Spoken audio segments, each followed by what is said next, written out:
Welcome to the Reality Revolution. Today's episode, I wanted to go over this wonderful teaching by Neville Goddard. In 1951, Neville Goddard has this wonderful teaching where he talks about meditation.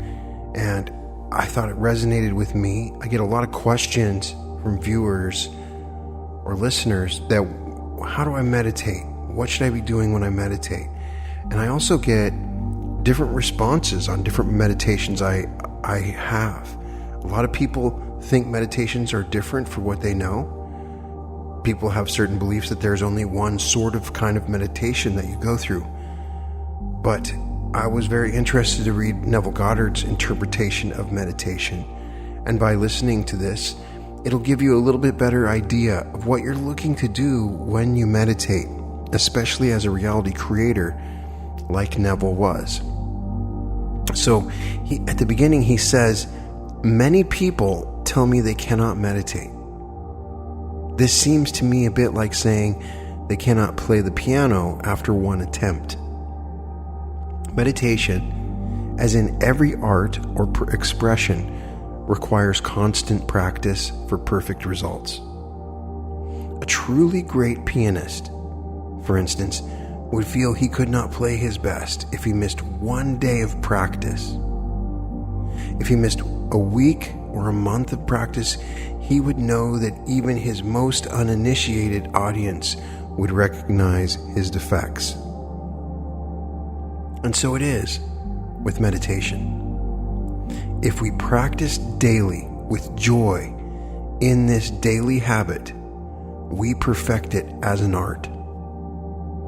I find that those who complain of the difficulty in meditation do not make it a daily practice, but rather wait until something pressing appears in their world, and then through an act of will, try to fix their attention on the desired state.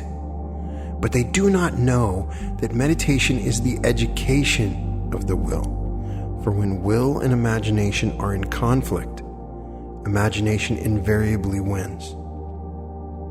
The dictionaries define meditation as fixing one's attention upon, as planning in the mind, as devising and looking forward, engaging in continuous and contemplative thought. A lot of nonsense has been written about meditation. Most books on the subject get the reader nowhere, for they do not explain the process of meditation. All that meditation amounts to is a controlled imagination and a well-sustained attention. Simply hold the attention on a certain idea until it fills the mind and crowds all other ideas out of consciousness. The power of attention shows itself the sure guarantee of an inner force. We must concentrate on the idea to be realized without permitting any distraction. This is the great secret of action. Should the attention wander, bring it back to the idea you wish to realize and do so again and again until the attention becomes immobilized and undergoes an effortless fixation upon the idea presented to it. The idea must hold the attention, must fascinate it, so to speak. All meditation ends at last with the thinker, and he finds he is what he himself has conceived. The undisciplined man's attention is the servant of his vision rather than its master. It is captured by the pressing rather than the important. In the act of meditation, as in the act of adoration, silence is our highest praise. Let us keep our silent sanctuaries, for in them the eternal perspectives are preserved. Day by day, week by week, year by year, at times where none through love or lesser intentions were allowed to interfere. I set myself to attain mastery over my attention and imagination. I sought out ways to make more securely my own those magical lights that dawned and faded within me. I wished to evoke them at will and to be the master of my vision. I would strive to hold my attention on the activities of the day in unwavering concentration, so that not for one moment would the concentration slacken. This is an exercise, a training for higher adventures of the soul. It is no light labor. The plowman's labor working in the fields is easier by far. And what he's saying is difficult, to hold on to a thought for very long periods. It is difficult, and it requires practice. Empires do not send legions so swiftly to obstruct revolt, as all that is alive in us hurries along the nerve highways of the body to frustrate our meditative mood. The beautiful face of one we love glows before us to enchant us from our task. Old enmities and fear beleaguer us. If we are tempted down these vistas, we find, after an hour of musing, that we have been lured away. We have deserted our task and forgotten the fixity of attention we set out to achieve. What man is there who has complete control of his imagination and attention? A controlled imagination and steadied attention, firmly and repeatedly focused on the idea to be realized, is the beginning of all magical operations. If he persists through weeks and months, sooner or later, through meditation, he creates in himself a center of power. He will enter a path all may travel, but on which few do journey. It is a path within himself, where the feet first falter in shadow and darkness, but which latter is made brilliant by an inner light. There is no need for special gifts or genius. It is not bestowed on any individual, but won by persistence and practice of meditation. If he persists, the dark caverns of his brain will grow luminous, and he will set out day after day for the hour of meditation, as if to keep an appointment with a lover. When it comes, he rises within himself as a diver. Too long underwater, rises to breathe the air and see the light. In this meditative mood, he experiences in imagination what he would experience in reality had he realized his goal, that he may in time become transformed into the image of his imagined state. The only test of religion worth making is whether it is true born, whether it springs from the deepest consciousness of the individual, whether it is the fruit of experience, or whether it is anything else whatever. I shall endeavor to show you that the methods of mental and spiritual knowledge are entirely different. For we know a thing mentally by looking at it from the outside, by comparing it with other things, by analyzing and defining it. Whereas we can only know a thing spiritually only by becoming it. We must be the thing itself, and not merely talk about it or look at it. We must be in love if we are to know what love is. We must be godlike if we are to know what God is. Meditation, like sleep, is an entrance into the subconscious. When you pray, enter into your closet, and when you have shut your door, pray to your Father, which is in secret, and your Father, which is in secret, shall reward you openly. Meditation is an illusion of sleep, which diminishes the impression of the outer world and renders the mind more receptive to suggestion from within. The mind in meditation is in a state of relaxation akin to the feelings attained just before dropping off to sleep. This state is beautifully described by the poet Keats in his Ode to a Nightingale. It is said that as the poet sat in the garden and listened to the nightingale, he fell into a state which he described as a drowsy numbness, pains my senses as though of hemlock I had drunk.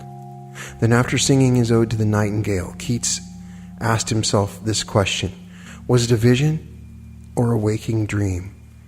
Fled is the music, do I wake or sleep? Those are the words of one who has seen something with such vividness or reality that he wonders whether the evidence of his physical eyes can now be believed. Have you had anything like that? A waking dream, something incredible that you questioned if it was real or not? I have. Any kind of meditation in which we withdraw into ourselves without making too much effort to think is an outcropping of the subconscious. Think of the subconscious as a tide which ebbs and flows. In sleep, it is a flood tide, while at moments of full wakefulness, the tide is at its lowest ebb. Between these two extremes are any number of intermediary levels. When we are drowsy, dreamy, lulled in a gentle reverie, the tide is high. The more wakeful and alert we become, the lower the tide sinks. The highest tide compatible with the conscious direction of our thoughts occurs just before we fall asleep and just after we wake up. An easy way to create this passive state is to relax in a comfortable chair or on a bed. Close your eyes and imagine that you are sleepy, so very sleepy. Act precisely as though you are going to take a siesta. In so doing, you allow the subconscious tide to rise to a sufficient height to make your particular assumption effective. When you first attempt this, you must find that all sorts of counter thoughts try to distract you. But if you persist, you will achieve a passive state. When this passive state is reached, think only on good things of a good report. Imagine that you are now expressing your highest ideal, not how you will express it, but simply feel here and now that you are the noble one you desire to be. You are it now. Call your high ideal into being by imagining and feeling you are it now.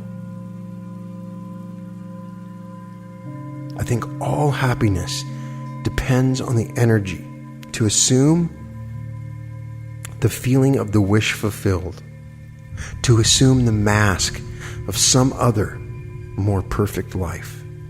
If we cannot imagine ourselves different from what we are and try to assume that second, more desirable self, we cannot impose a discipline upon ourselves, though we may accept discipline from others. Meditation is an activity of the soul. It is an active virtue. And an active virtue has distinguished from passive acceptance of a code, is theatrical. It is dramatic. It is the wearing of a mask, which in many ways to me sounds like you're acting. The idea that you can change who you are in your own identity and act. And there are different schools that you can learn on how to act because you're wearing a mask. So when you're achieving this wish fulfilled, Goddard is using the idea that you're wearing a mask. It's theatrical. Very much like Vadim Zeland says in 250 The Priestess and Reality Transurfing, that life is like we're on a stage and you are acting. Check out my episode on the 3 most powerful techniques for reality creation. And I have a section in there on acting coaching and the Stanislavski method. And those are things that you can do. You are it now. And as your goal is accepted, you become totally indifferent to possible failure. For acceptance of the end wills the means to the end. Just like in reality transurfing, intention. You do not want, you do not hope, you intend. As Neville says, as your goal is accepted, you will become totally indifferent to possible failure. It's an intention.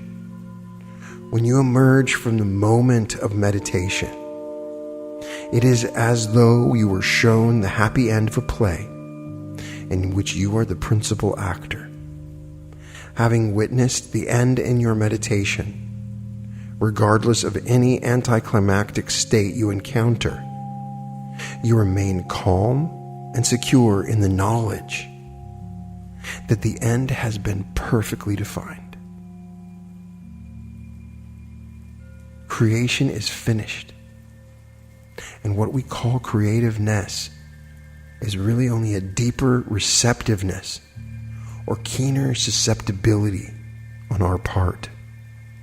And this receptiveness is not by might nor by power, but my spirit, saith the Lord of hosts.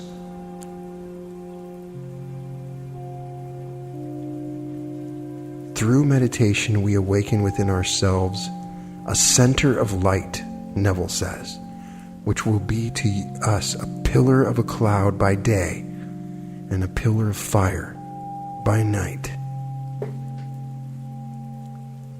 So this is an interesting teaching. And I had wondered what Neville Goddard said about meditation. And the key thing that I take from this, and as I apply in my own, is that you should be regularly meditating. It should be a daily thing. I have gone through several different phases. In one phase, my vibration was at such a high level, it was starting to make it harder for me to meditate. But meditation every single day is going to change your life. It's just like going to the gym and strengthening that muscle that you're, and with the weight that you're lifting. You are lifting a weight for your mind. You're developing this capacity. Holding a thought without pause in that moment for a long time, minutes. As he said, it's harder than somebody that's plowing a field. He's acknowledging how incredibly difficult this is. And I don't want you to think it's difficult, but I'm only saying that to increase the intensity of your visualization. Don't get distracted, and make it a goal to hold a thought, a single thought for 3 or 4 minutes. Hold a thought of the wish fulfilled with the full visual and feeling all together at once. If you can do that for 3 or 4 minutes, honestly ask yourself the next time you go through a process of running a target slide or visualizing a goal, how long did you hold it? How long did you hold that visualization? You'd be surprised. When I've worked with people, they assumed that they were doing 30 seconds or a minute. But in reality, they were doing like 6 seconds. And that might be enough.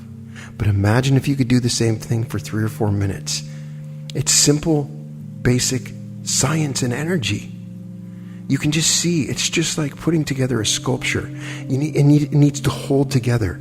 And every moment that you're focused in on that thing that you want, you're bringing energy to it. Because whatever you put your attention on, you bring energy to. So if you can close your eyes and you can imagine the wish fulfilled, being in that moment of whatever it is that you're visualizing, that's when magic can happen. That's when you can be magical. And so we need to develop this ability. maybe I will put together a meditation on this, but extending the period of time that you hold your visualizations, make that a general intention of future meditations, that you hold these for a longer period of time. I'll make it an intention to give you more time if you try my meditations. But even if you don't want to use music, you should start a practice of intentionally meditating. And according to Neville Goddard, you can just use that time for visualization. Of course, there are different kinds of meditation, and sometimes emptying your head can be good. As is discussed in different meditative texts, the Law of One in Buddhism, there's real power that can come to you. There's real benefit that can come to you in silencing your mind. And that is certainly a part of the meditative process. But Neville Goddard's not saying that in this. He's saying that you can have the peace and rest, but he's saying that that is for you to access your subconscious mind, to induce a feeling that it's the same thing as being just about to go to sleep. And when your conscious mind, he uses the metaphor of a rising sea, and once the sea rises to a certain point, imagine one of those houses that stand on pillars next to the ocean. And when the ocean level rises, it rises right up to the wood. And there's a certain part of the day when the water's right up, and there's a part when it goes all the way down. And that certain time of the day when the water rises up, when you can touch the water, that's when you can make an influence on your subconscious mind. Because your unconscious mind is connected to outer intention, is connected to your heart. And in many ways, you can say that the power of your heart is connected to your subconscious. And in fact, in many ways, and how do you really know? The subconscious may be coming from your heart. The heart has more neurons, has more massive network than the brain. We get into this idea that just our brain is the thinking part, but the heart thinks as well. So, are you meditating? Do you have a regular meditative practice? It is my purpose in life to make meditation fun. That's one of the things that I do with my meditations. They're not for everybody, but I want you to have fun with it. Because once you can get that switch turned, where you start to think of meditation as fun and you look forward to it, there's always time to do it. You notice you always find time to do the things you love. You always find time to play those video games or go to the movie that you want to go to, or see your girlfriend or boyfriend, to find the time. There's always time. So my intention, my life and purpose, in many ways, one of the many ones that are important to me, is to make meditation fun, because it is fun. It's not hard. Don't think of it as hard. Don't put yourself into a barrier or jail where you think of meditation as difficult. Now, I have another episode on how to meditate, but that's been almost 100 episodes ago, so I'm going to talk about what I've learned. Of course, when I first started meditating, I would lay on my back. A lot of meditative texts that I've read really declare the importance of having your back straight. A lot of what's happening with meditation, in my own experience, is that the energy needs to be balanced. Now, there's no conversation of that here. Neville Goddard's not talking about chakras or energies. He's not giving advice on the alignment of your spine. Dr. Joe Dispenza advises doing your meditations sitting up. By laying down, you correspond the laying to sleep. Dr. Joe concludes that you don't want to associate to sleep. Your brainwave state needs to be in that between state. So I'm comparing what Neville Goddard and Dr. Joe Dispenza. I have found the most success from my meditations are sitting up, but they used to be laying down in the past. And if you're in a position where that's the only way that you can meditate, then go for it. It ultimately is not as important as we think it is. But I think that you should have an area where you can go, where you're free of disruption. Give yourself the time, and don't be afraid to fail. and just get right back on. Set goals for yourself, but don't be hard on yourself when you do these meditations. And for many people, a guided meditation might be a good way to start. I have many meditations that I've created for everything from compassion to gratitude to complex visualizations to meeting your higher self, your spirit guide, to all kinds of different variations on changing your identity, to riding the alternatives flow and opening up potentials. There's all kinds of different meditations that you can do. And the thing is, you want to find the one that works for you. And there's a lot of different kinds. And it's okay to experiment and do different ones. And sometimes if you have a meditation journal, if you find one that resonates with you, that lifts you up and puts you into a higher, expanded state of consciousness, then get into a routine with it that works for you. If you're starting in meditation, I recommend doing the heart meditation. It's 5 to 10 minutes, slowing your breath down, putting your hand on your heart, bringing up an emotion. It's very simple, but it's a studied technique by the Heart Math Institute. They've been doing research, and it genuinely, the alignment of your heart and mind through this process is pretty powerful. And you can do that by capturing the feeling of the wish fulfilled. And ultimately, you'll see whatever those things happen in real life when you do this process. A lot of times we can make this stuff so much more complicated than it really is, because it seems so magical and it seems like it should be hard, but it's not. You can meditate right now, and it's okay if you fail.